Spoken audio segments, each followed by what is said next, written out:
അസ്സലാമു അലൈക്കും വറഹ്മത്തുള്ളാഹി വബറകാതുഹു.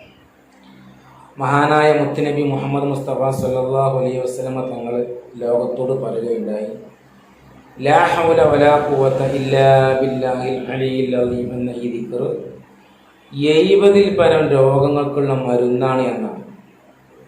ഇതിന് മഹാനായ മുത്തുനബി തങ്ങൾ എണ്ണിയത്, ഏറ്റവും ചെറിയ രോഗമായിട്ട് എണ്ണിയത് മാനസിക സംഘർഷമാണ്, മാനസിക പ്രശ്നങ്ങളാണ്.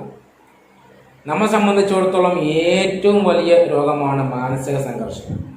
അപ്പോൾ ചുരുക്കി പറഞ്ഞാൽ ഏത് വലിയ രോഗത്തിനും ഉപകാരപ്പെടുന്ന മരുന്നാണ് ലാ ഹൗല വലാ ഖുവത ഇല്ലാ ബില്ലാഹിൽ അലിയിൽ അലീം.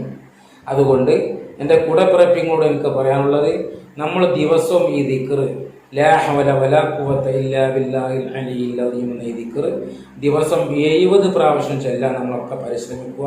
അല്ലാഹു തആല നമ്മുടെ ദുനിയാവും ആഖിറവും റാഹത്തിലും സന്തോഷത്തിലുമാക്കി തരട്ടെ. ആമീൻ. അസ്സലാമു അലൈക്കും വറഹ്മത്തുള്ളാഹി.